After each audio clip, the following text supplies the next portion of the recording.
తెలంగాణ ఉద్యమం ఇచ్చిన చైతన్యంతో నిలవడం వల్ల మాత్రమే సాధ్యమైంది. ఆ ఉద్యమం మనకు ఒకటే నేర్పింది, అధికారాన్ని ధిక్కరించి తెలంగాణను సాధించుకోవాలి. ఆంధ్ర పాలకుల పెత్తనాన్ని ధిక్కరించాలి, తెలంగాణని సాధించుకోవాలి అనేది మన లక్ష్యం అయితే, ఆ పోరాటం ద్వారా మనం గ్రహించింది ఏంటంటే ప్రజలు ఐక్యమైతే దేన్నైనా సాధించుకోగలరండి. తెలంగాణ అనేది కేవలం మళ్ళీ ఒక రకమైన నిరంకుశ వ్యవస్థగా ఉండటానికి వీల్లేదు, ఒక ప్రజాస్వామిక వ్యవస్థగా ఎదగాలి. తెలంగాణ అభివృద్ధి అయినా మన మీద కర్తవ్యం ఏంటంటే దాన్ని మళ్ళీ విస్తరించుకునే ఒక ప్రయత్నం అయితే జరగాలి. మనం కోరుకునేది ఒకటి, అధికారం అనేది చట్టబద్ధంగా నిర్వహించాలి, ఆ అధికారాన్ని ప్రజల కోసమే నిర్వహించాలని చెప్పి మనం కోరుకుంటున్నాం. ప్రజలకు తమ అభిప్రాయాలను వ్యక్తీకరించే స్వేచ్ఛ కావాలి. ఈ విషయం అంబేద్కర్ చాలా స్పష్టంగా వివరించారు. అంబేద్కర్ మొదటి వాడు కూడా కాదు, ఆయన కంటే ముందు టామ్ పేన్ కూడా ఇదే విషయాన్ని చాలా విపులంగా ఆయన కూడా తెలియజెప్పింది. వాళ్ళు ఒక మాట అంటారు, ప్రభుత్వ అధికారాన్ని సమాజంలో ఒక వ్యక్తి ఇంకొక వ్యక్తిని చెలాయించడానికి అనేక మార్గాలు ఉన్నాయి. దౌర్జన్యంతో గుండాయిజం అనేది ఒక పద్ధతి. గుండాయిజం ద్వారా ఏం జరుగుతుంది, ఒక వ్యక్తి ఇతరుల మీద తన పెత్తనం కోసం దౌర్జన్యం చేస్తూ ఉంటాడు. అట్లాంటి అధికారం అనేది వ్యక్తి అవకాశమే, అవసరమే తప్ప సమాజ అవసరమైతే కాదు. సంప్రదాయాల ప్రాతిపదికన ఏర్పడే అధికారం కూడా ఉండదు. ఆ సంప్రదాయం ఎప్పుడు కూడా మనుషులందరినీ సమానంగా చూడదు, కొందరిని ఎక్కువ కొందరిని తక్కువగా చూస్తుంది. కాబట్టి ఆ అధికారం కూడా కొంతమందికి లాభం చేస్తుంది, కొంతమందిని ఆ ఆధిపత్యం కింద నలిగిపోవటానికి ఆ సంప్రదాయం కారణమవుతుంది. అందుకని అది కూడా పనికిరాదు.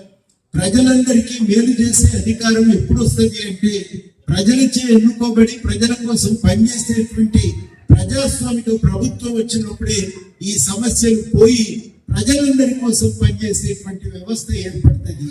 మన ప్రజలుగా మనం చైతన్యవంతులమై మన ఓటు హక్కును ఒక మార్పు కోసం వాడుకున్నాం. కాబట్టి జరిగిన పరిణామం ఏంటంటే నిరంకుశ పాలన అంతమైంది, ఒక ప్రజాస్వామిక పాలనను పునరుద్ధరించుకోవడానికి అవకాశం కలిగింది. ఆ చైతన్యమే చాలా కీలకం. ఇప్పుడు మనం ఈ అధికారం దేనికోసం ఉపయోగించాలి? మీ అవసరం నా అవసరానికి కాదు. రాజ్యాంగంలో పేర్కొన్న పద్ధతుల్లో, రాజ్యాంగంలో పేర్కొన్న లక్ష్యాల కోసమే చెలాయించాలి. కానీ కేసీఆర్ ప్రభుత్వం ఒక మాఫియా లాగా రాజ్యాన్ని అడ్డం పెట్టుకొని అడ్డగోలుగా ప్రజల సొమ్మును దోచుకున్నారు. వాళ్ళ దోపిడీ ప్రభావం అనేది మనకు కాళేశ్వరం ప్రాజెక్టులో కనబడుతూనే ఉంది. కట్టిన ప్రాజెక్టులు కూలిపోతున్నాయి. 1,00,000 కోట్ల రూపాయలు ఖర్చు పెట్టిన తర్వాత కూడా అవి నిలవట్లేదు. రాష్ట్రంలో ఇప్పటి వరకు కట్టిన ఏ ప్రాజెక్టు ఈ రకంగా కూలిపోలేదు. ఇది మొదటిసారి. కాబట్టి అట్లాంటి మాఫియా ప్రభుత్వాన్ని మనం కోరుకోవటం లేదు. మనం ప్రజల కోసం రాజ్యాంగ ప్రవేశికలో పేర్కొన్న లక్ష్యాల సాధన కోసమే మనం ప్రభుత్వం కావాలని చెప్పి కోరుకుంటున్నాం. ఆ మార్పు ఇవాళ రాష్ట్రంలో వచ్చింది. మనం ఇంకా దాన్ని విస్తృతపరచుకోవడానికి ఢిల్లీ ఎన్నికల్లో కూడా మార్పుకు ప్రయత్నం చేయాలి. మనకి ఏ అభ్యంతరం, ఎవరి మీద వ్యక్తిగతమైన కోపం కాదు. ఢిల్లీలో కూడా జరుగుతున్నది ఏంటంటే అధికారం అనేది గుప్పెడు మంది కార్పొరేట్ శక్తుల కోసం ఉపయోగపడినంతగా సాధారణ ప్రజల కోసం ఉపయోగపడటం లేదు. అది మనం ఇవాళ గ్రహించాలి. అది గ్రహించి ఈ అధికారాన్ని చాలా జాగ్రత్తగా మనం ఉపయోగించమని అడగాలి. నిరుద్యోగ సమస్య పెరిగింది, ధరలు విపరీతంగా పెరిగిపోతున్నాయి. ఇవాళ మనం గ్రహించవలసింది ఏంటంటే ఈ సమిష్టి వనరుల ద్వారా విద్యా వైద్యాన్ని అందించడానికి ఎటువంటి చర్యలు లేవు. మేము నిన్న యూనివర్సిటీ టీచర్ల మీటింగ్ పోతే ప్రతి టీచర్ మాతో చెప్పింది ఏంటంటే మాకు ఒక హెల్త్ కార్డు కావాలి. గవర్నమెంట్ ఆసుపత్రులు బాగులేవు, ప్రైవేట్ ఆసుపత్రులకు పోతేనేమో మన జేబులో ఉన్న పైసలు చాలేటట్టు లేవు. మొత్తం జీతం వచ్చిన ఆ ట్రీట్మెంట్ అయ్యే పరిస్థితి లేదు. 10 లక్షలు లేని ఏ రోగం కూడా నయమయ్యే అవకాశం కూడా కనబడలేదు. కాబట్టి మాకు హెల్త్ కార్డు కావాలి. ఈ ప్రాథమిక అవసరాల మీద ఖర్చు పెట్టవలసినటువంటి ప్రభుత్వాలు ఆ విద్యను వైద్యాన్ని ప్రైవేట్ రంగానికి తాకట్టు పెట్టి ఇవాళ ప్రజల హక్కులను సంపూర్ణంగా అణిచివేస్తున్నటువంటి సందర్భంలో ఉన్నాం మనం. కాబట్టి ఇవన్నీ సరి చేసుకోవాల్సిన అవసరం ఉంది. విద్య వైద్యం అనేది మన ప్రాథమిక హక్కు. మనందరికీ బతుకు తెరువు కల్పించడం అనేది ప్రభుత్వం ప్రాథమికమైనటువంటి బాధ్యత. మీ ఆర్థిక విధానాలు ఉపాధి కల్పించే లక్ష్యంతో నిర్మాణం చేయాల్సిన అవసరం ఉంది. ఇది మనం ప్రధానంగా అడగవలసిన అవసరం ఉంది. ఆ అడగటానికి మనం ఖచ్చితంగా ఇవాళ ఢిల్లీ ప్రభుత్వం కూడా 10 ఏళ్లలో ఈ కనీస అవసరాలను పరిపూర్తి చేయకపోగా సమస్యను తీవ్రతరం చేసింది.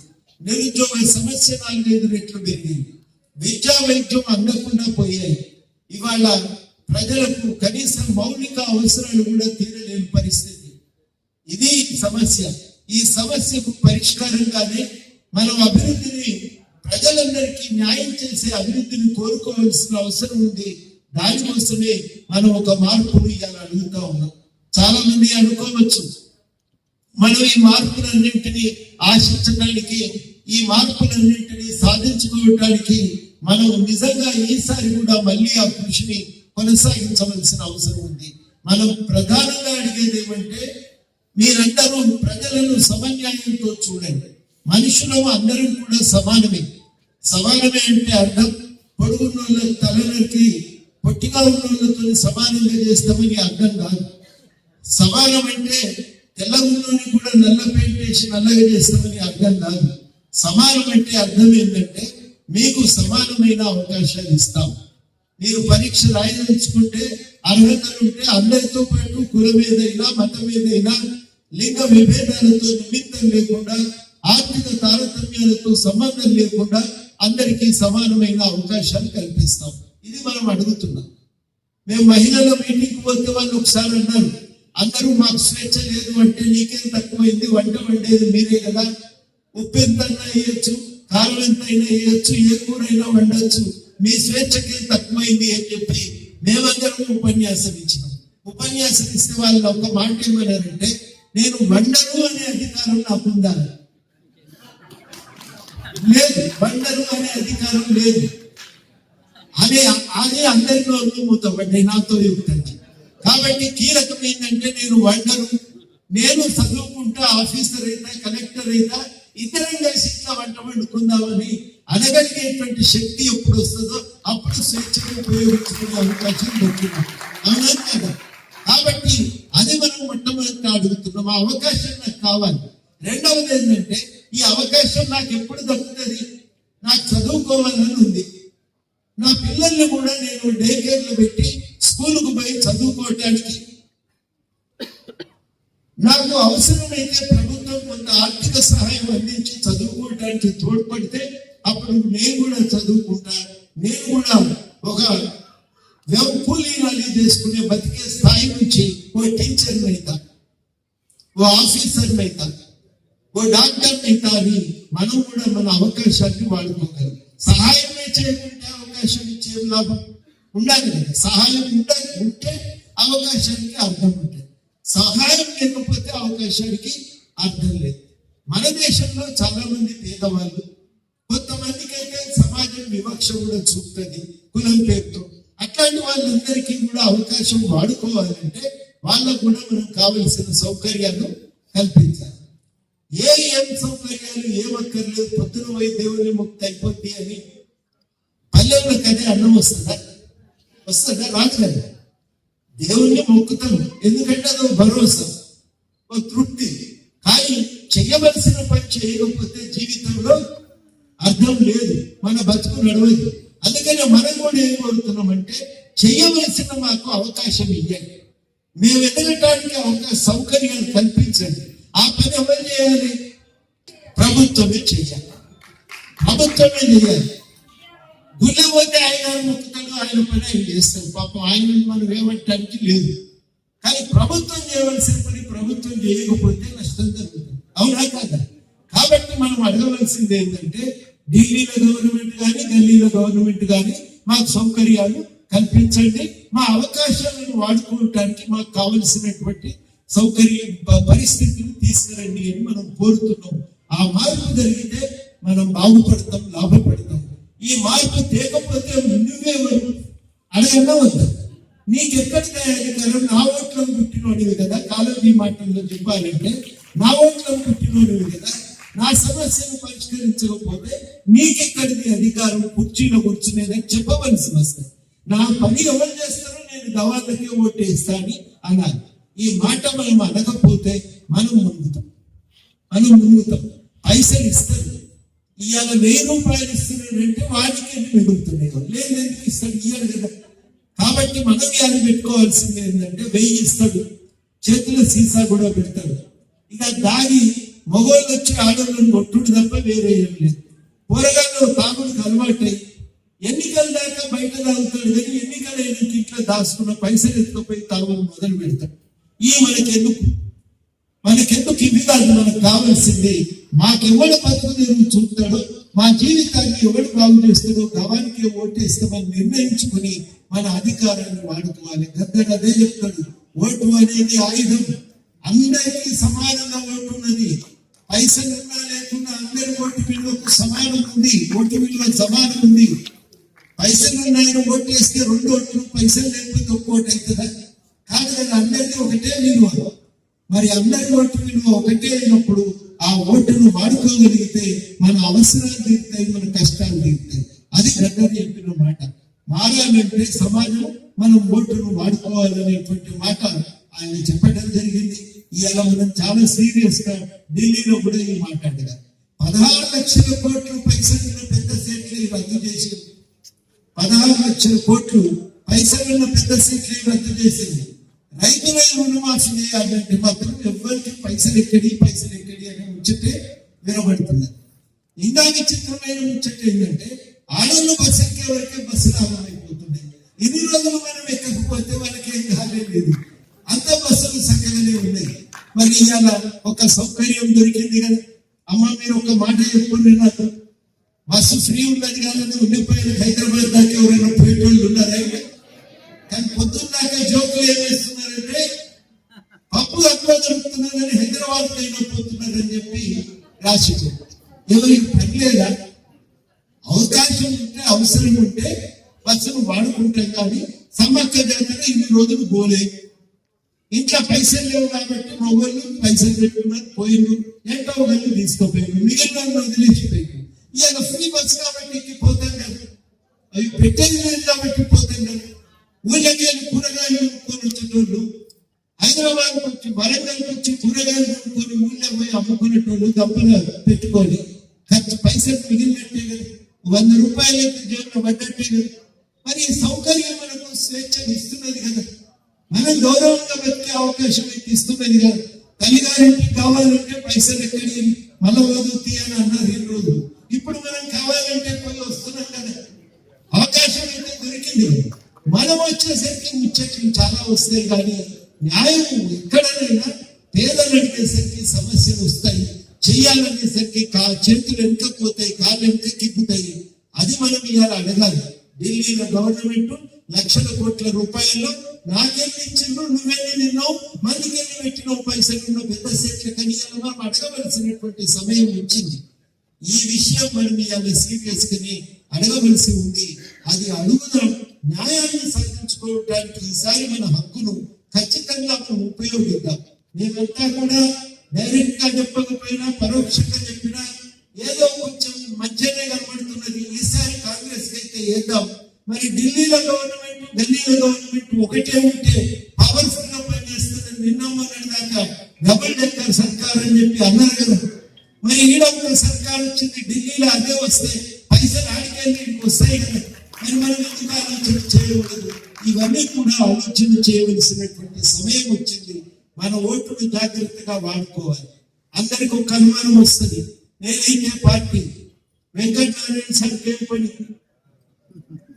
ఇక్కడ కూర్చున్న టీచర్లకు వీళ్ళకి ఏం పని అంటే మనకు తిప్పలవుతున్నప్పుడు మనమే మాట్లాడవలసి ఉంటుంది. మన ఖలీల్ సార్కు మీటింగ్లు పెడుతూనే ఉంటాడు, ఏం పని అంటే మనము ఇవాళ మాట్లాడకపోతే నష్టపోయేది మనమే. కాబట్టి ఇవాళ మనం జాగ్రత్తగా ఉండవలసినటువంటి అవసరం. ఫ్యాక్టరీ వస్తే వరంగల్ అద్భుతంగా అభివృద్ధి చెందేది కదా.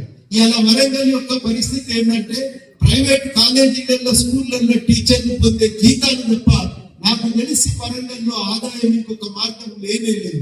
ఆ జీతాలతో వరంగల్ నడుస్తున్నది. అవి ఆగిన రోజు కోవిడ్ సమయంలో వరంగల్ విలువలు కొట్టుకున్నదనేది కూడా ఒక 120 రూపాయలు వాస్తవం అని మనం గ్రహించాలి. అందుకని ఇవాళ ఒక కోచ్ ఫ్యాక్టరీ వస్తే ఇంకో 5-6 వేల మంది ఇక్కడ నౌకర్లు అవుతుండే కదా, దాని మీదకి వెళ్ళి ఇంకో బతుకుంటుండే కదా, వరంగల్కి ఇంకో ఆధారం దొరుకుతుండే కదా. నేను చిన్నప్పటి నుంచి చూసిన వరంగల్ గట్లనే రైల్వే కోచ్ ఫ్యాక్టరీ అని ఎన్నేళ్ల నుంచి ఇస్తున్నామో కానీ అది ఎప్పుడు కూడా ఎదుగుల పెట్టే సిప్పలెక్కనే తయారైంది తప్ప అది మాత్రం ఇప్పటికీ పనిలోకి రాలేదు. మనకు స్టీల్ ఫ్యాక్టరీ అన్నారు, అది కాలేదు. ట్రైబల్ యూనివర్సిటీ అంటే తల్లాడంగా మొన్న శంకుస్థాపన ఇచ్చిపోయిండ్రు, మళ్ళా ఎన్నికలైనంత దాని పరిస్థితి ఏముంటుందో అర్థమైతే. మరి మన దగ్గర కూడా ఒక MBA మంచి కాలేజీ ఒకటి వస్తే వరంగల్ నుండి కొంచెం లాభం అవుతుండే. ఇవన్నీ కూడా మనం సీరియస్ గా అడగవలసినటువంటి విషయాలు. IIT ఒకటి వచ్చింది, IIIT ఒకటి వచ్చింది, MBAది కూడా IIM కాలేజీ మన దగ్గర కూడా ఒకటి పెడితే చాలా లాభం అవుతుంది. ఆ రాఘవేందర్ సార్ వాళ్ళు JSC రైల్వే JSC తరఫున కోచ్ ఫ్యాక్టరీ సాధన తరఫున కొట్లాడింది కానీ ఇప్పటి వరకు న్యాయం చేయలేదు. ఇప్పుడు ఏమంటున్నారు, వ్యాగన్ ఫ్యాక్టరీ కదా, లేకపోతే గూడ్స్ డబ్బాలే చేస్తారంట, రైల్వే డబ్బాలు చేయరంట. ప్రైవేట్ వాడికి అంతే పర్మిషన్ ఇచ్చేది కానీ మన దగ్గర గవర్నమెంట్ కంపెనీ పెట్టమంటే మాత్రం వాళ్ళు కడతలేరు. ఇట్లా అన్యాయం అయితే ఎట్లా అని వాళ్ళు కూడా అడుగుతున్నారు, అందరూ కూడా అడుగుతున్నాం. మన ప్రభుత్వం అడగటానికి ఎంత ముందు ఓట్లు ఇచ్చిండ్రు, వాళ్లకు మద్దతు తెలిపిండ్రు, అన్ని చట్టాలను ఆమోదించిండ్రు కేంద్రం చేసిన వాటిని. మరి మనకు రావాల్సిన ఎందుకు అడగలేకపోయారు? గోదావరిలో వాటా లేదు, కృష్ణాలో వాటా లేదు. ఇవాళ విచిత్రం ఏంటంటే వరంగల్ చుట్టూ గోదావరిని తిరుగుతుంది కానీ వరంగల్కు మాత్రం గోదావరికి వెళ్ళి దేవాదులకు వెళ్ళి ఎత్తిపోసిన బొట్లే తప్ప మనకు రావాల్సిన నీళ్లు రావటమే లేదు. ఇవన్నీ కూడా మనం అర్థం చేసుకొని మనం ఇంకా కొంత జాగ్రత్త పడాలి. నేను ఒక మాట ఏం చెప్తున్నానంటే, వెంకటనారాయణ సార్ మళ్ళా మీటింగ్ పెడతాడు, వరంగల్ అభివృద్ధి అవసరాలు ఇట్లాంటివన్నీ కూడా విపులంగా ఆ రోజు మాట్లాడుకుందాం. మిగతా చాలా సమస్యలు కూడా మాట్లాడుకుందాం. ఈ సమయం ఇప్పటికే మించిపోయింది కాబట్టి నేను ముగింపులో చెప్పే మాట ఒకటి, మనం చైతన్యంతో ఉండాలి, రావాల్సినవి దక్కించుకోవాలి. మనం న్యాయంగా మనం ఎదగటానికి కావలసిన పనులు ప్రభుత్వంతో సాధించుకోవాలంటే ఓటు మనది, అధికారం మనది అనేది మనం మర్చిపోవద్దు. దాన్ని మేము గుర్తుపెట్టుకొని వ్యవహరించాలని కోరుతూ ఈ అవకాశం ఇచ్చినందుకు కృతజ్ఞతలతో సెలవు. మీ అందరికీ చిన్న అనుమతి.